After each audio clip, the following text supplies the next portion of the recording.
حيا حيا دكتور، الله يعطيك العافية. أقول لك يا عزيزي، هي القصة بدأت. شوف، لما نحن أخذنا المبنى كان ساكن في بوق السار اللي هو لحد الآن ساكن في الدور الأرضي. تمام. فنحن طبعا أخذنا المبنى منهم. وكانت هذيك الفترة كمان تسليم مباني الدولة والأشياء هذه. المهم اتفقنا وأخذنا نحن على أساس إحنا نرمم ويدخلوا معنا الموارد المائية. هيا الحين هذا قسار اللي كان جالس في المبنى قال لي: يا أستاذة، أنا ممكن أوبه لك بالليل وأحرس لك المكان. قلت: يلا، مش مشكلة، من باب الاحتواء أنا ممكن أخليه. قلت هو بنوا على أساس يمسكوا طالما أنهم قد هم ساكنين يعني، و... ويمسكوا يوبهوا له المبنى. قال لي: كان في معي واحد زيد بكون أخلوه نسروه وبني. قلت له: أني ما أعرف حدا نعرفك أنت يا شيخ قسام. إذا قضوا الأمر بالطريقة هذه فالأمور طيبة. قال لي: خلاص تمام. قلت له: أنا ما أعرفش هذا من اللي. قال لي: لا، هذا يعني ابن عمنا، وبيكون يجلسوا هو يسهروا، هو الابن قضهم سامر طولة الليل يسهروا، يوبهوا لك للمعدات، يوبهوا لك للمكتب، وما حدش يقرأ يقرب. قلت له: يلا، مش مشكلة، افتهان. والناس كلهم قالوا لي: أحسنت صاحبيهم، تمشي الأمور بالطريقة هذه.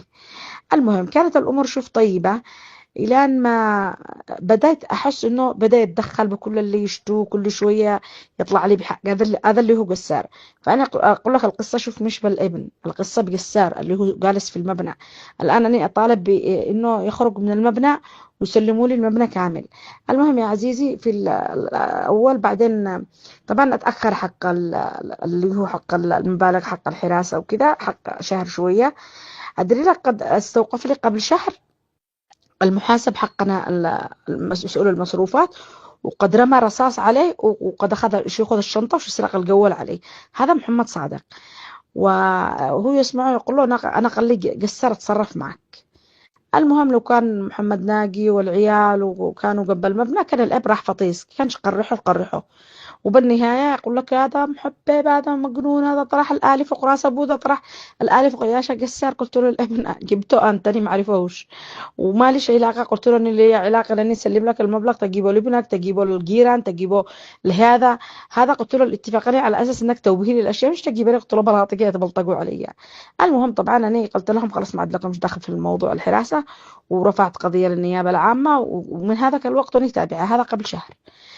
أدري لك طبعا الآن، وبعد ما سلمت طبعا الفلوس كمان للقسار، أجا يبند وابن قسار جنبه اللي هو على أساس كان حارس هو بالليل. يبندوا المكتب ويهددوا الموظفين ويقول لهم: عاد باقي راس المديرة. تمام. هذا يقول لمن؟ للعسكر اللي هم الحراسة حق اللي جنب الباب، حق المنشآت.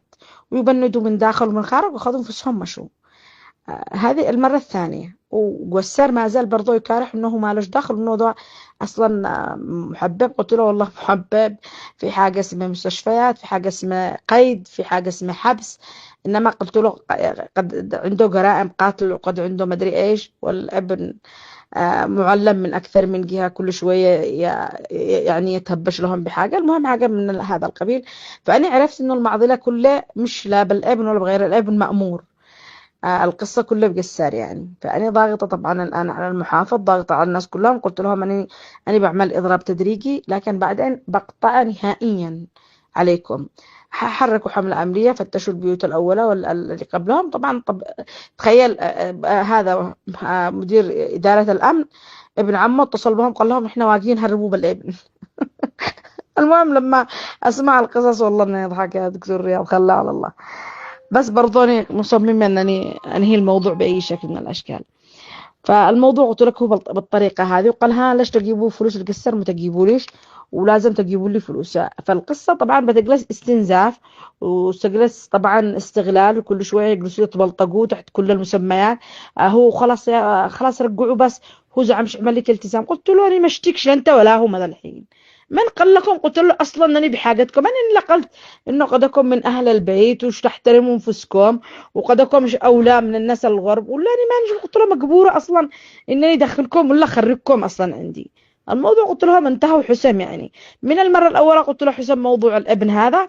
ومن هذه المرة قلت له: حسم موضوعك أنت وابنك. انتهى القصة. قلت له: عندي مانيش مجبورة. قلت له: جلس تحت ضرسكم كل شوية وضغطتم تدوروا لي خبر. يعني القصة قصة استغلال يعني، افتهم لك.